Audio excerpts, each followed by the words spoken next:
everyone, I am Tanisha Balson, Miss Dominica 2025. And today I will be interviewing a few individuals who are deeply involved in the creative arts industry, and they will be sharing how it has benefited them and why they got into that industry. This video is sponsored by Secretly Dominican Productions, your choice for wedding photography, graduations, birthday and maternity shoots, events and interviews like this one. I am here with Mr. Shammah Laurent, a well-known fashion designer and costume builder. So, Mr. Laurent, why did you get into fashion design? Well, it initially started with me being a very artistic child. And growing up, my mother would basically bring me into different carnival groups with her, joining the costume band stuff, like mother son type, matchy kind of costumes and so on. And also looking at costume bands on the road, looking at different fashion houses online and on TV, like for example, the Victoria's Secret fashion show, Dolce & Gabbana, Louis Vuitton, Thierry Mugler, that is also one of the main designers that I looked up to growing up, because his work was very intricate and very different than your average mainstream designer work or fashion house or atelier. So that sparked my interest, and seeing them on TV as a little boy, I figured there's actually an industry for that. So why not try to tackle it myself? Like I said, from a very young age, I've always been intrigued in the fashion and costume industry, and I guess that's what really pushed me towards it. And I have seen your work everywhere, even in popular carnival band. Tell us a little bit more about that. Well, at first I got my start in carnival in Barbados, believe it or not Dominica. Not Dominica. I worked with a couple bands in Barbados, and those were very big bands. And yes, I did not know what I was doing, because so at that time I could not even sew, far less. So I could always use my hands, because that's where my gift came from, crafting, sketching, building, hot gluing, those kind of things, right? Assembling it essentially. So I was working with a couple bands, costume bands, and in there I kind of picked up, because I'm a visual learner. Whatever you show me, I will definitely pick it up, or I can replicate, or if I actually see the item or see something, I'm able to replicate it based on how it looks. That's how I started, because all the wings, like the feathers and everything, no one taught me to do that. I started that at my mother's, in our porch, or as Dominicans say, in my mother pala porch. So every little monies that I had, from high school and so on, I would save it, and I would go to town and I would buy wire and experiment with different wire and just try. So you were basically self-taught? Self-taught in everything, in sewing, in costume building, everything that I do, I am self-taught. Sketching as well, because before you hand over a design, you have to be able to at least sketch it or put it together to pitch it. Yes. Right? So then that also plays into the whole costume band thing as well. Yeah, I got my first start in Barbados, and from there I came back to Dominica, and thankfully Melissa Skerritt, Honorable Melissa Popon Skerritt, she's the one who gave me my first shot at costume band in Dominica with Amnesia Carnival. Okay. And then from there I transitioned to Pulse Experience, and then over the course of the years I basically did every single costume band in Dominica. So what would you say to people? As you know, many people still believe that careers such as this is not profitable. What would you say to young people who may want to enter that type of field? What would you say to them to encourage them? Do research. Do research for sure. Try to get yourself in a mass camp, I would say, for example. You may not have the experience, but getting to work with people in the industry, that will also assist you, because that's what happened to me. Okay. Right? I could do certain things, but I needed to actually see how they were doing them in order to be able to make it look my work more professional. As long as you are interested in the arts, try to find, I know that we are very limited in Dominica when it comes to like getting training, proper training and everything. To ask you that, like, what challenges have you faced in the creative industry? Yes. In terms of that. Yes. So for my first one was learning to sew. You don't find so many schools or programs that teach you about sewing. Okay. You may find every now and then, like for example, I was scrolling on Facebook and I saw I can't remember the name for it, but I saw there is some classes, some sewing classes, but they only teach you like the basics. You know, I don't think they really, you know, how to make a straight skirt and how to, you need more advanced stuff. So you need to take that upon yourself. That's what I did. I took the initiative upon myself to teach myself how to really sew and do the swimsuits and everything. And I must say, thank God for the University of YouTube. That's where I got my degree. It's not a real degree for those of you wondering, but that's where I went to, because again, I was in Barbados. I did not know how to even pass the thread through a sewing machine. I knew absolutely nothing about sewing, and I just went on YouTube. I bought a sewing machine at PriceSmart. I just bought the sewing machine. I didn't even know how to anything about the sewing machine, you know. But yes, the challenge was for me to learning how to sew and getting the right people to teach me how to harness my gift or my passion, right? Because my grandmother couldn't sew, and that's how majority of Dominicans or persons in general learn to sew, is from a family member or you know, like somebody within their household or close relative. I must say though, as a young boy, there is a woman from my community. Her name is Gaina John Jules. She's a very talented seamstress, and she used to make all my school uniforms when I was a little boy. And what I used to do was, I used to go to her workplace, like her at her home, where she would sew. And she didn't teach me much because I was still young and she was very busy, so she didn't have the time to really teach me, like I said. So what she would say is, she would give me like a doll, and she would tell me, make a just try to make a shirt for it, and make a pants or make a what, you know, those kinds of things. Like, you know, start small, start small first. What qualities you would say that you gained from that? Well, I would say patience for sure. Patience, because yes, as much as it takes a lot of time, you have to be patient.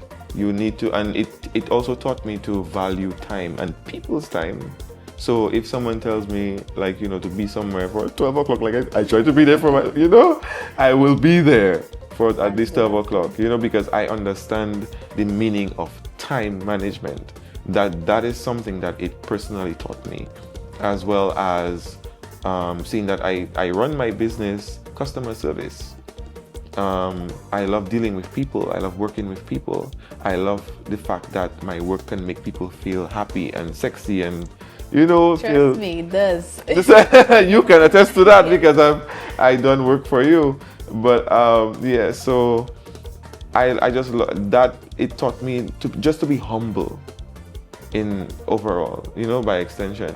And yeah, I must say I'm very thankful and grateful for God blessing me with these talents and gifts, and I would never just let it go unnoticed.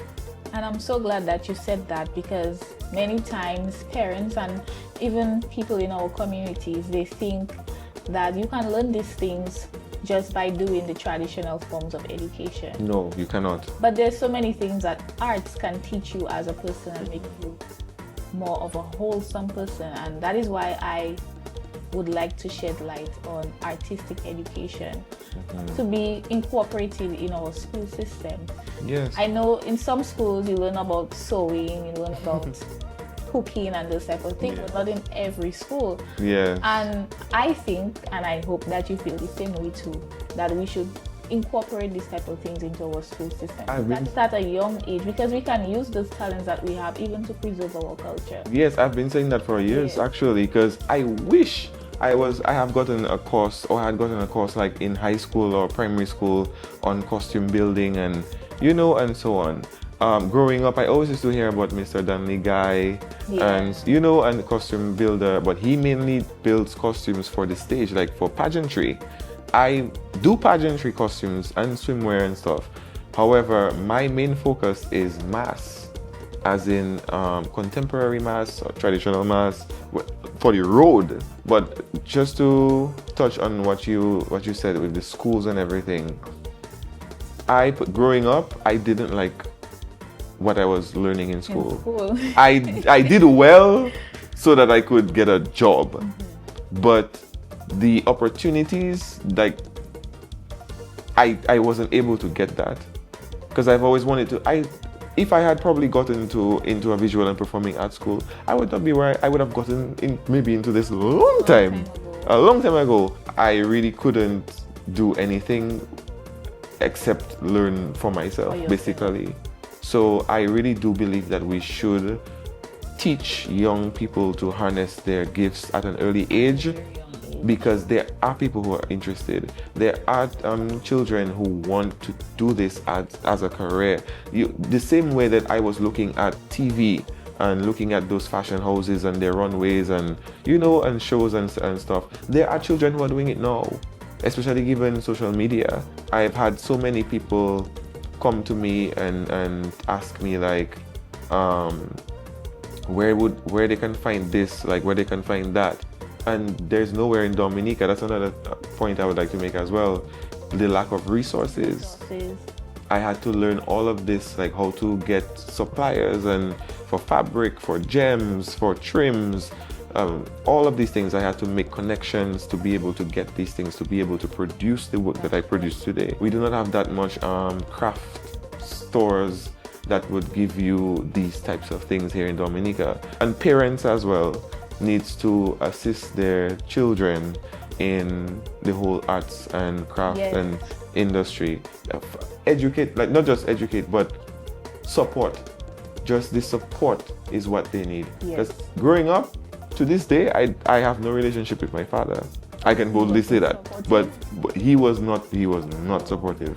My mother was also very skeptical about me getting into this industry because of knowing how Dominicans are and how they think, and some people are very small-minded, and seeing that I'm a male, because you don't find much males in Dominica who sew or do these kinds of things. However, granted, all of the big names around the world, designers, are male. So we first need to remove the stigma. The stigma that is placed upon, so that's why I know a lot of young boys who would want to do this, but because of the stigma, they would not want to really pursue it.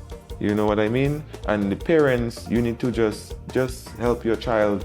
Just let them be free. Let them express themselves, because keeping them back, that is not going to help. And then they're going to end up doing something that they do not want to do. But the main important thing is getting them started in schools, and just allowing them to be creative and express their creativity. That goes a very long way. I really wish Dominica had a lot more visual and performing arts programs. I do too. Yes, because we basically had to teach ourselves how to do everything in Dominica. That's why I tell people every day, if you are Dominican, you are probably the best of the best. You ever notice that when we actually go out there as well, even within the academia, persons from Dominica who go out to study, majority of them come out on top. They excel. Yes, I have seen that. Because we come from not having what we really need, so we actually fight for it even more. It makes you exactly. That's why in Dominica we are very much like our Prime Minister and everybody else always says, Dominicans are very resilient people. and it speaks for itself. It shows, because look at us, like look at me. I didn't have any formal training, and now I am being called Dominica's premier designer and costume designer and stuff. So you know, I was able to do the Miss Carnival culture in St. Kitts, and I was able to do your talent wear, and I did the swimsuit for Miss Nevis as well. So you see, like, yeah, it's the opportunity. There's countless opportunities for people, especially for Dominicans. Look at how Bouillon, no one expected Bouillon to blow up like how it's blowing up right now, you know? Yes. So yeah, you never know where your child can end up.